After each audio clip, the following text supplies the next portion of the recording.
Elə Şamaxıdan davam eləyək.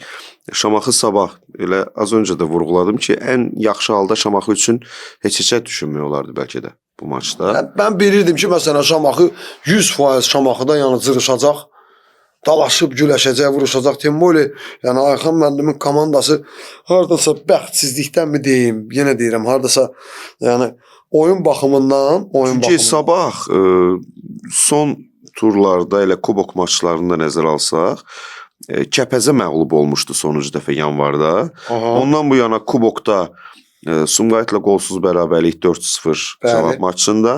Çempionatda Turanı məğlub edib, Səbail ilə bərabərlik, Qarabağla bərabərlik, Araz Naxçıvanla bərabərlik 2-2 və indi gəldi bu uğurlu deməyək, məğlubiyyətsiz oyunlar seriyası Şamaxı ilə oyunda qırıldı. Belə baxanda fikirləşirsən, deyirsən ki, bu sabah niyə belə eləyir? Sabah niyə oyunlarını geriyə sadalayanda sən bayaqlan deyirsən, ayağın uçsur, yuxarı qalxa bilmir. Bildin necə xal toplaya bilmir. Amma ən azından saydığım 5 oyunda da məsələn, elə 5 oyunu mən saydım ki, yəni komanda məğlub olmur. Berezovski nəyə toxundu? Deyir, Şamaxı futbolçuları oyunu yubatmağa cəhd edirdilər. 4-5 dəqiqə oyunda pauza yaranırdı. Qardaş, yaxşı eləyir. Əzəb eləyirəm, qardaş. Hesabda öndə ya. Hakim oradan nə qədər uzadıram, mən uzadıram vaxtı, hakim oradan artıq 10 dəqiqə. Mən nəticəni qoruyub saxlamağa çalışıram. Bunu uyğun şəkildə taktikanı seçirəm. Biz bunu İspaniya La Liqasında da görürük. İngiltərə Premier Liqasında da görürük. Çempionlar Liqasında da görürük. Milli səviyyəsində Dünya Avropa çempionatında da görürük. Bu normal bir şeydir. Bacarırsan elə, düzdür. Vizuallıq baxımından, görünüş baxımından, hədə yəni yerdə uzandı. Məsələn, baxımlı futbol olmaması baxımından azarkeşlərin ürəyincə olmaya bilər. Amma qardaş, mənə 3 xal lazımdır. Şamaxı elitada qalmaq istəyir. 3 xal mənə bu dəqiqə hava və su kimi lazımdır. İstədiyim yolla, variantla onu qoparacam sən. Bacarırsan sən də. Qarabağla nətər görürdük Qarabağ ki, Araz məsələn çətinlik çəkir. Nəyə provosirovat elə, orada nə qırmızı dang. Bunlar hamısı bəhanələrdir. Onlar hamısı futbol bicliklərdir də qardaş. Futbol bicliyi o demək deyil, sən aferistsən və yaxud da nəsən. Meydanın içində qardaş, sən lüboy hiylə ilə yəni o şeylərdən istifadə eləməlisən. Gəlib oyunçunun bölünə nəsə qıdıqlayarsan, çönüb sənə şapalaq vuracaq, sən onun qıdıqladığına görə sarı verəcəksən, amma sənə şapalağa görə qırmızı alacaq o. Yəni, belə futbolçular da var hansılar ki, doğrudan da o şeyləri yaxşı bacarırlar. Onu hamı eləyə bilmir. İndi də Şamaxı komandasının futbolçusu qardaş, vaxt aparıram, yaxşı eləyirəm. Temp vermirsən, yorulmuşam, təngi nəfəs olmuşam, boğuluram. Neyiniyim, yıxılıram, yerə deyirəm, həkim bir dənə gəl qadanam, ayağımı sudurqa tutdu. Temp düşür aşağı bir dəqiqə. Hamı nəfəsini dərir qardaş. Hər öz yerini... Rəqibi də ruhdan salıram istərsiniz. Beyin sakitləşir, şeyin vasitanabilən bərpan düşür aşağı. Çünki tempdə qaça-qaça sən ora-bura sənin pulsun 200-220 vurursa, sənin fikirləşməyin də eyni deyil. Eyni zamanda da sabahın da o məsələn o gözündə alov, qığılcım çevrilir alova. Deyir, bu dəqiqə təzyiqi artırıb vuracam. Tempi salandan sonra hara vurasın? Söhbət ondan gedir. Yəni, kompensirovanlı vaxtda indiki vəziyyətdə. Yəni, biz o Çempionlar Liqasının oyunlarında da bundan qabaq... Bütün oyunlarda görürük. Hamısında görürük. 9 dəqiqə vaxt artıq. Qardaş, gedir, zamenlərə baxır, neçə dənə dəyişiklik eləmirsən, tutaq ki, 30 saniyə zaman. Həkimlərin meydana çıxmağı. Həkimlərin meydana çıxmağı bir dəqiqə, axırda artırır, tutaq ki, varı müdaxilələri varsa nə qədər. Ona görə də Şamaxının o qol vuran oğlanından danışmaq istəyirəm, Edgar'dan. Edgar, o məsələyə də toxunub, maşallah yaxşıdır.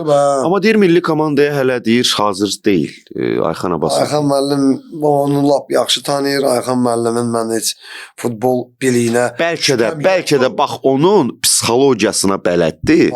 Bilir ki, onu qəşəng tərifləsə, qoltuğun altı 2 dənə qarpız, mən milliyin oyuncusuyam, bunun məndən yoxdur. O vaxtı biz şey eləyəndə sözünə qüvvət. Edgar'ın özü bizdə dublə məşq edirdi. Balacaydı özündən böyüklərlə məşq edirdi. Şamaxıda bizə də işləyən vaxtı o vaxtı.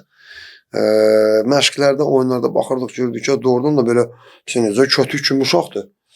Baxırsan, görürsən ki, bu şey deyil də. Həmişə bəstə boy olmasına baxmayaraq başla çıxdı, başla qavurdu. Yəni demək, uşaq doğrudan da istedadlı uşaqdır. Ola bilər nə qədər vaxt oynamır. İndi Ayxan müəllim gəldi, ona başladı şans verməyə, görür ki, doğrudan da potensialı var.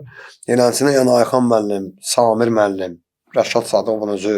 Yəni bu beləsinə futbolçulara cavan hansı ki perspektivası var. Yəni mən görmüşəm ki, Amir Abbasov Sumqayıtdan Səbuhi necə Ay, çıxır? sağ ol. Yəni o Edqarın özünün də potensialı var və indi məsələn Ayxan müəllim orada götürsün desin ki, bəli, Edqar oynayır bütün heyətdə, əsasda qollar da vurur, əsas heyətimizin oyunçusudur. Niyə çağırılmır milliyə? Hara baxır məsələn milli? Elə deyəsə olsa Edqar orada məsələn ən azından fikirləşir ki, mən qol vurdum belə. Yəni elə bir təbiətli uşaq da deyil. Ay yekəxana deyim ki, sən nəsə bir başını qaldırsın, ulduz olsun. Amma ola bilər. Sadəcə olur, oynayır.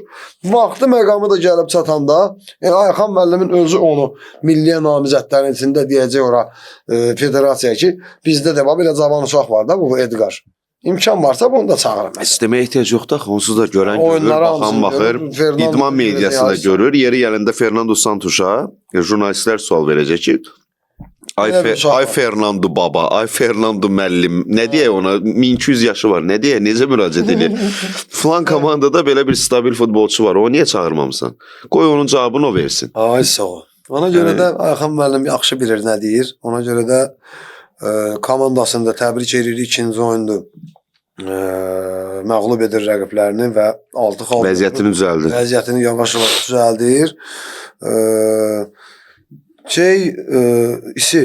Başqa nə var idi həmin oyunda baş verən epizodlardan? Belə oyun Şamaxı Səbaildə. Belə oyun Sabahda. Şamaxıda yəni Elə yadda qalan bir səviyyədə epizod gedir. Yəni ondan başqa məsələn elə 100% momentlər var idi şeylərdə. Yox, elə bir qol geçiş qapıçıların müdaxiləsi də demək olar ki, olmayıb. Hə? Yəni Amma bəlkə də turun ən mənasız, yəni baxımlılıq baxımından maraqsız oyunu idi. əsas məsələn iki komandanın ikisinə də sənə deyim, Sabah bəlkə də fikirləşirdi ki, gedib udacağıq məsələn. Sabah bilsən necə? Hamı fikirləşir. Oyunun sastavına, futbolçularına baxırsan. Sastavlı oyuncularına baxanda heyətə baxırsan. Heyətdə bunlar heyətinə görə deyirsən ki, gedib Şamaxını udacaq orada.